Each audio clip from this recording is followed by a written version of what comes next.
My next guest was in Lubbock yesterday giving a speech over at Texas Tech University, and it was probably one of the few universities that he was not shouted down or run out of because freedom of speech doesn't exactly follow conservatives on college campuses. The senior editor over at Breitbart News, Milo Yiannopoulos. Milo, good morning. How are you? I'm well. Thank you so much for having me. Absolutely. So you were not run out of Texas Tech yesterday, correct? I was very impressed. It was a very well-behaved, very ordered, very polite audience. No crazy protesters outside. Great state of Texas showed itself in a very, very good light yesterday.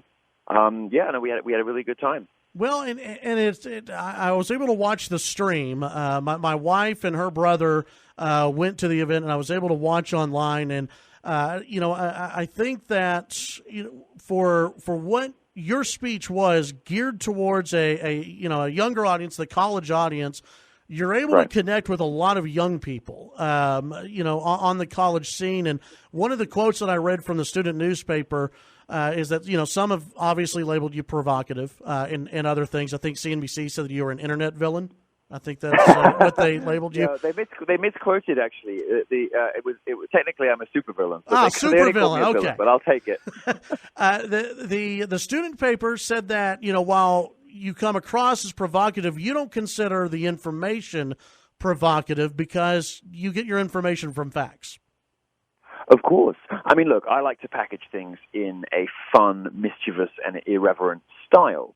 But the content of my speeches comes from studies, comes from data, comes from government data, comes from, the New York Times last night, also, which is not a publication you would imagine that I read closely. Of course I do. I read everything. The information that I talk about, the stuff that I read and the stuff that I share is, the best data I can find. But of course, I like to package it in a mischievous way. And if it winds up... Yeah, I think we might have lost him. Try to get back in touch with them. And see what we can do. Let's go ahead and take the break. When we come back, we'll try to get him back on the air. All right, back on the Chad HT Show. Milo, back on with us. He's on a bus. Hi, how are you? He's on a bus, so, cells, they get in the way. Sorry to listeners about that. No, not a problem. It happens. Hey, we were talking about the information that you package together, and obviously this is a college tour.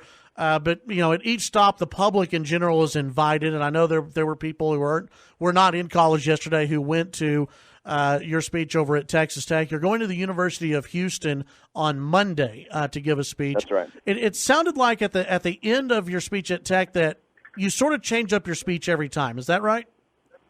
Yeah, I do. I mean, I try to talk about a different subject every time. Obviously, I had a provocative title last night, which is Why Do Lesbians Fake So Many Hate Crimes?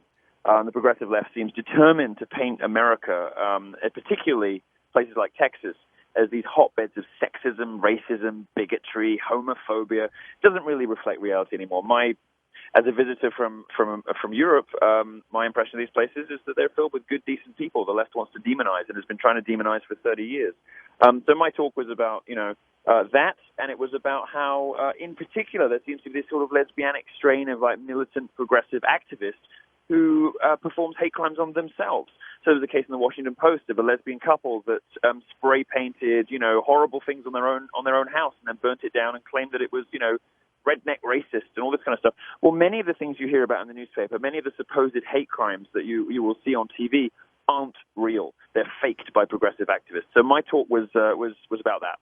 Well, and you look at the Black Lives Matter. I know you've talked about that before with Colin Kaepernick, and I've been hammering on Colin Kaepernick because this is a guy who I've got no problem with people protesting, but when you say that police officers are getting away with murder, when you say that we live in an oppressive country, these are talking points that he got from somewhere that just aren't based in reality. But this is what a lot of college kids believe and buy into, right?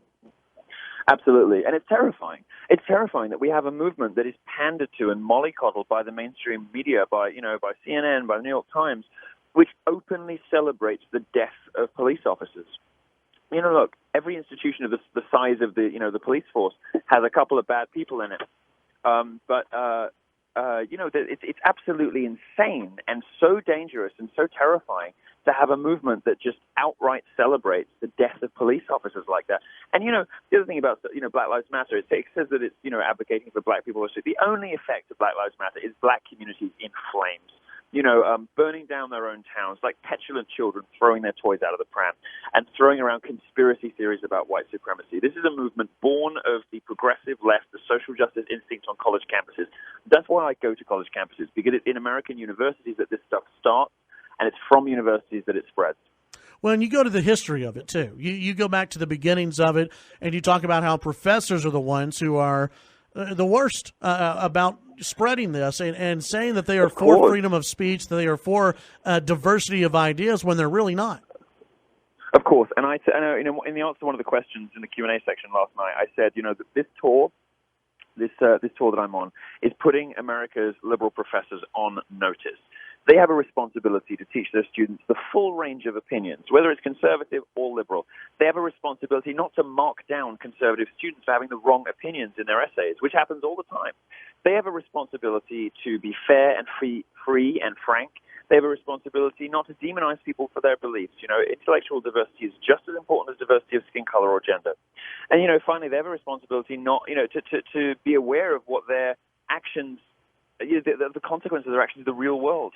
If they are going to, allow American universities to be a crucible for, Black Lives Matter conspiracy theorizing, they've got to appreciate what happens out in the real world, as a result. And it's very scary what's happening on American college campuses, supposedly the freest country in the world. But what's actually happening on campuses is some of the most terrifyingly authoritarian leftist, scaremongering and conspiracy theorizing and the legitimization of real violence. Not the kind of violence the left likes to talk about, violent speech, whatever the hell that is, but actual violence against police officers. And that's terrifying.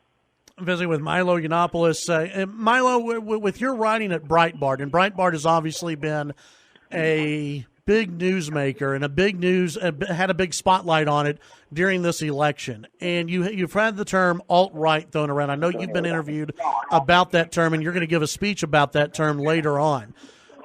Some have said the alt-right is a good thing. Some have said it's a bad thing. Where do you look at the alt-right and conservatism and how those two either complement each other or run against each other? Well, the alt-right isn't what you've heard. It is primarily a group of people who are concerned about Western culture. It's not about white supremacy. It's about Western supremacy. They understand the West is the best. America is the greatest country in the history of human civilization. They understand instinctively that it is under threat from a variety of different places, whether it's Islamic immigration or whatever. And they also object to the political correctness and the new restrictions placed on free speech. They don't like that much either. It's a very young, mischievous, trolly, loudmouth kind of movement, which obviously upsets the progressive left who want to control language and control what people say. The alt-right likes humor and freedom and dissidence. And it's very entertaining to me to watch Hillary Clinton, say that green frog cartoons are white supremacist, sinister white supremacist, whatever it is she says. It's astonishing to me just how little the media understands young people today and how much they're just struggling to comprehend the fact that Americans might want America to stay American. That's what the alt-right means. It's got nothing to do with race, and it's got nothing to do really with with any of the sort of sexist, homophobic, bigotry stuff that the left likes to bang on about. It's just Americans who want the country to stay broadly in line with the values on which it was founded. You were in Lubbock yesterday. You're going to Houston on Monday. Louisiana State University after that. Do you think LSU is going to be where you run into some more issues on campus? Oh, I should think so. Baton Rouge, yeah, for sure. We're going to do a big show. It's a 1,200-seater, so it's going to be really, really exciting. We're just a big show. We're going to have some musical warm-up acts, and it'll be quite the spectacle in Louisiana. Excellent. Yiannopoulos.net. People can find out more information. Of course, Breitbart News. They can find you as well. Appreciate your time today. Absolutely. Thank you so much. Thanks for having me. Have a good one. That's Milo. And, I'll tell you this, he does upset a lot of people. And a lot of I bet that's right. A lot of journalists, and he's upset when he got banned from Twitter. Did you know that? No. Yeah, he got banned from Twitter.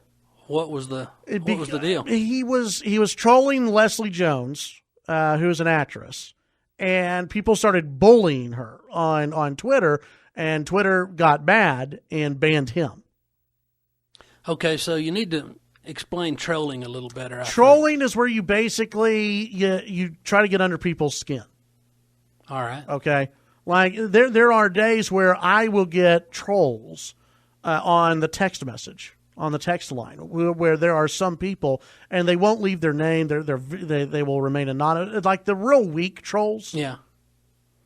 And I'm kind of trolling them right now. The real weak, pansy, effeminate troll, they will not leave their name. They're the little eggs on Twitter. Okay. They won't leave their name on the text line. Those people who, they're keyboard warrior type. They try to get under your skin. Now, there are some people, though, that just troll because they have fun with it. And that's what he does. Like, he just has fun with it. And tries to get under your skin, and at the same time trying to prove a point about freedom of speech or whatever it may be, and those are fine trolls. But then you have the others who are just idiots, jerks. Yeah. Okay. I got. But there are different. I view it as maybe not different levels of trolling, but different types of trolls that are out on. Mainly, it's internet stuff. All right. Well, that was a good interview. He was fun to listen to. Yeah, I mean, and let me tell you this. Very tamped down from last night. Oh, really? Yeah. Like, I can't even say the name of his tour on the air. I can't do it. There's words that I knew could, that part. Yeah, I can't do that. And there are in his speech last night over at Texas Tech, it was not radio friendly. You can't get away with some of that stuff. But, obviously he's professional. So, he knows that he's appeared on CNBC. For a guy who is hated by the media, but he appears like on CNBC, NBC, they love having him on because he upsets a lot of people. All right. Because he will say stuff that he does not apologize for what he believes. And he believes. I can tell that. Yeah, I mean, he hates feminism. He thinks feminism is a joke. There are a lot of things that he just kind of goes after. And that's why on college campuses, the guy is protested. I was watching a video yesterday where you will have students. There was a video of students. I guess they were Black Lives Matter students. I don't know. They jumped on stage at an event that he was at. And this was outside of Chicago, I think. They took over the stage, took away the microphones, and they refused to leave. They called the security guards in, okay? This is why you have security guards. You have one of the Black Lives Matter protesters who threatens to punch Milo. Wow. Security guards don't do anything. They say, well, we're going to leave him. We're going to let him stay up there. So instead, Milo, he gets the couple of thousand of people who turned out to hear him speak, and they walk to the president's office, and the president's office throws them out. Says, no, you can't give a speech. You're done. You're out of here. Golly. Yeah. Huh. And so what he likes to do is expose, and I applaud him for it, the lack of freedom of speech that you actually have on college campuses. Because you've got, not only him, but you've got Ben Shapiro. Have you heard of Ben Shapiro? Yeah. He's been thrown out of college campuses before because he gets protested by liberal groups. And, if you have this this narrative from college campuses that, we are bastions of freedom of speech and diversity of ideas, and then why not allow these conservative speakers to get up there? While you may disagree with some of the things they say or everything they say, let them speak. If you're really about diversity of ideas, if you're really about all this, and I think what he has proven, what Ben Shapiro and what some of these other speakers have proven, is that college campuses love you if you're going to say something good and progressive and embraces everything and political embraces, correctness. Sure. Yeah. That's perfectly fine. But if you're going to talk about conservative values, or as he brought up, Western civilization values, then, you're going to be thrown off the stage. And the whole presentation or the whole program from last night's online? Yes, the entire thing's online. It was probably about an hour and 40 minutes deal. Well, but people can write watch it up that. and we'll put a link on the site. Yeah, you can watch that. I know Breitbart News, they have a write-up as well on their website. But, he's an interesting guy for sure.